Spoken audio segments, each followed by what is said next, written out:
si Chef Ed ng Team Mayaman.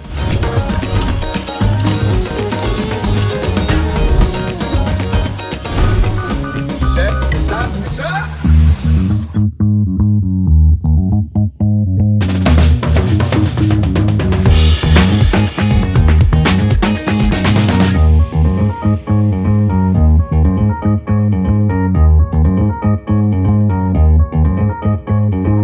So guys, good morning sa inyong lahat. So ayun, nag-solo ride ako pero ang totoo, pupunta ako sa Nagcarlan, Nagcarlan City Hall kasi may judge ako doon para kinuha ko ng dati ko kaklase na magpunta doon para i-judge yung mga cooking contest nila. Kaya ako nandito sa Nagcarlan.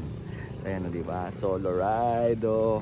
Ayan, kanina pa ako bumiyahe, madaling araw. So nandito na nga ako sa Nagcarlan Road. Kasi 8 o'clock yung call time ko. So dapat nandun na ako before 8 o'clock. Mga 20 minutes na lang naman nandun na ako. So dyan muna kayo, drive ulit tayo. Let's go!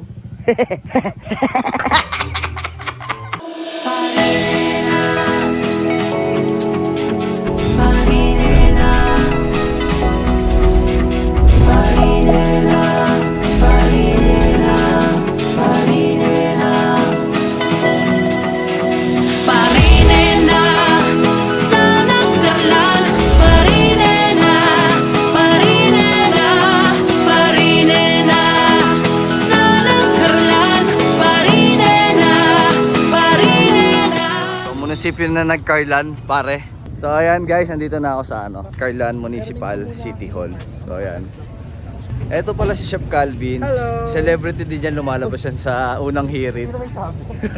Kinuha niya ako as ano gagawin ko rito? Judge. Judge ako ng kung ano-ano, mga putyo-putyo. Yan. So andito, ano bang meron dito, pre? Ano ka lang, Lanzones Festival Lanzon. is a non-cultural festival here in Laguna.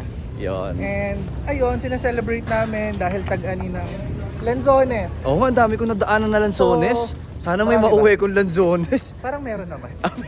Bibigyan ka rin namin ng mga product ng Uy, ibang klase. Thank you, Chef Calvin. Nasama na, mamaya na lang guys ha. Diyan muna kayo guys.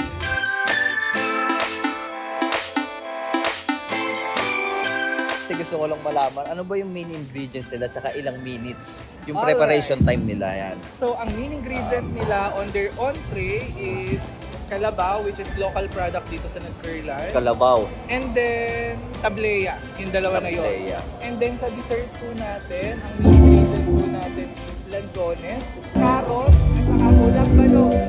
Carrots sa kalampano? Yeah. Carrots And sa then, kalampano. ayun, yung first 30 minutes, isang tao lang. Second 30 minutes, isang tao lang din yung partner nila. And then, last 30 minutes, silang dalawa na po. Okay. Yun. Yun. Aantayin natin, tapos titikman natin. Wala bang premyo yung mga judges? Masyado ka naman talagang So yan guys, inangat na nila yung main ingredients nila. Parang surprise ingredients to, kung ano yung may isip nila agad. Parang yun nga yung challenge. Kung ano yung may isip, yun agad yung magiging creativity ng kada contestant, kada kasali. So meron tayo ditong 10 teams. So yun po yung i-judge natin mamaya. So pinakita ko kanina, yung creativity, yan o. Creativity, palatability, mise en place, visual plating, usage and inclusion main ingredients. So yan yung mga kailangan namin i-judge. Siyempre, ibang klase ngayon. Judge tayo ngayon guys. Tapos titikim tayo ng mga lulutuin nila, kakaiba. So yan guys, dyan muna kayo. Tapos antayin natin lulutuin nila.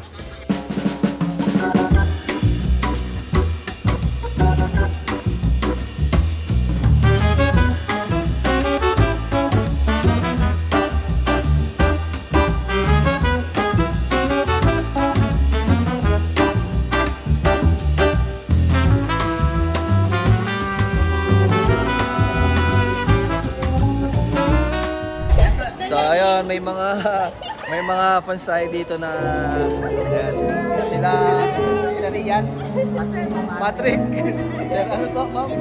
Mamina, tsaka yun, big shoutout po sa inyo, ma'am. Solid.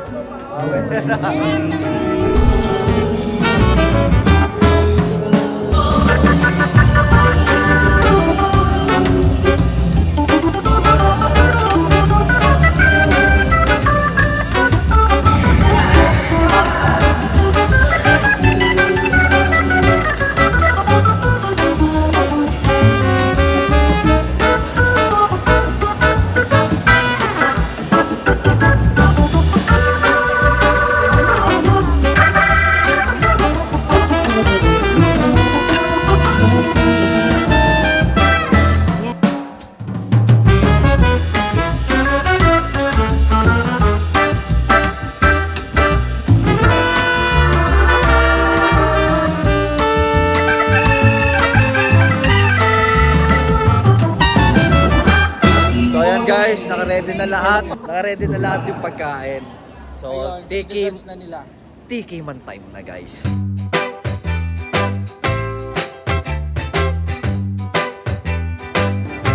Tiki man na!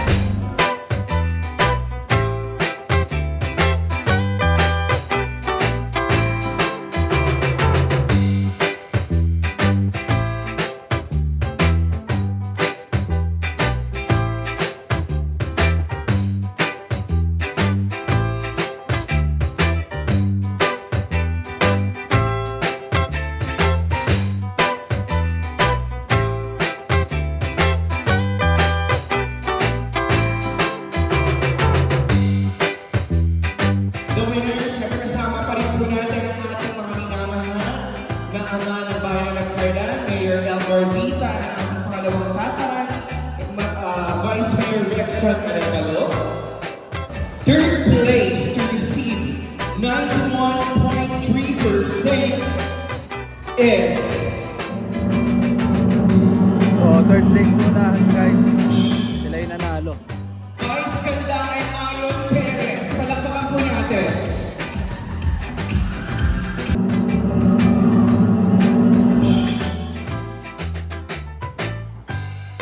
Ako magpapal ko. Sa group number 2, Military Excomendador Richard Comendador. Wow, ang daming pumapalakpak doon sa dulo. Oo, mga kabeshi at po. Second runner-up, second prize.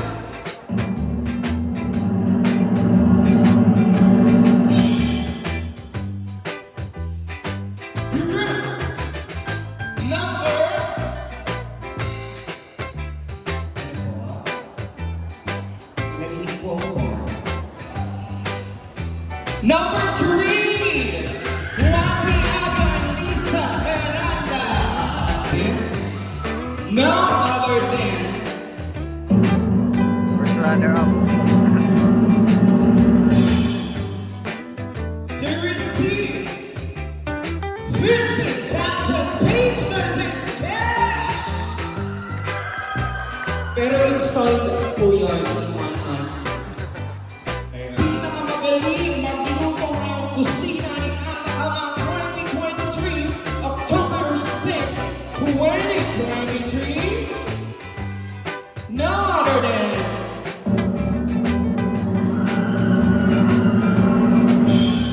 group number.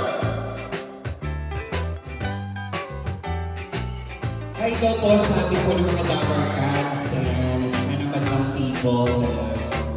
Our champion!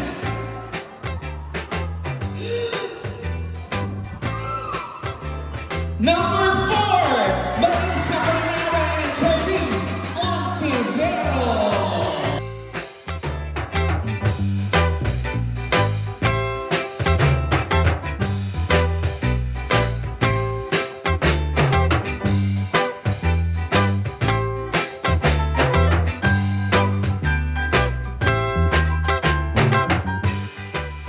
So ayun, guys.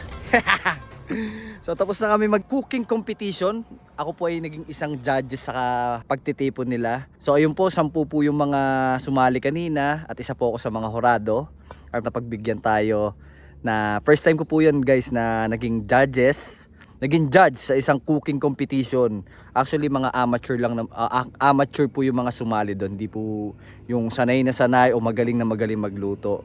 Mga amateur po sila na pinasali doon para mapatunayan yung talento po nila sa pagluluto.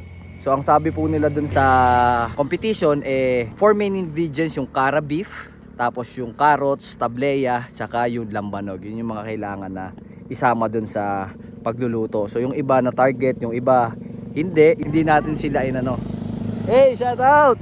So hindi natin sila discourage kasi baka yun yung hope nila someday na mapabuti yung buhay nila o yung matupad nila yung pangarap nila. So ayun lang, masaya ako dahil naging parte ko ng pagtitipon nila o ng competition.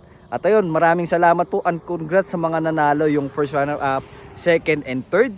Congrats po sa inyo. may mga natanggap silang papremyo galing sa Municipality of Nagcarlan. Big shoutout po sa lahat na nakamit ko, kay Melvin, kay Sir June, lalo na kay Chef Calvin na kumuha sa akin from there. At ayun, yun, ang sasarap din naman na niluto nila. Yung iba nga lang na overpower, siguro hindi natansya. Pero everything, kung amateur yung sasabihin ko, kung amateur sila sa pagluluto, ang galing nilang lahat. Kasi may design, may art, may idea. Yung iba talaga, ang sarap din lalo na yung mga dessert na ginawa nila. So ang sarap din ng nila, ng tableyan nila ron, yung hot drinks. Pinatikim sa akin ni Chef Calvin. Sobrang solid. So sa ulitin, Nagcarlan, maraming salamat po sa inyong mainit na pagtanggap sa amin. Sobrang salamat po. So sa ulitin po, big shoutout po sa lahat ng nakita ko at nakakilala sa akin. So ayun po. Salamat po ulit, Mayor, na napaunlakan nyo ako. So ayan, ang ganda di ba? Ang ganda ng lugar nila di ba? Di ba? Ayan, pauwi na ako, nanghiram lang ako ng motor. Kasi nga yung motor ko may problema, kaya iniwan ko muna sa bahay. So yun. Uwi na ako, guys. Maraming salamat po sa inyo. At kita-kits ulit sa next vlog. So guys, kung hindi ka pa nakasubscribe sa channel ko, i-click nyo na yung subscribe button and notification button para updated kayo sa lahat ng aking vlog. So don't forget to like, comment, and share ng mga pwede ko pang iluto at susubukan natin yan. So ulitin ko po, maraming salamat po. Ingat po kayong lahat sa inyong pupuntahan at payaman tayo lahat. Peace out. God bless sa inyo. Thank you guys.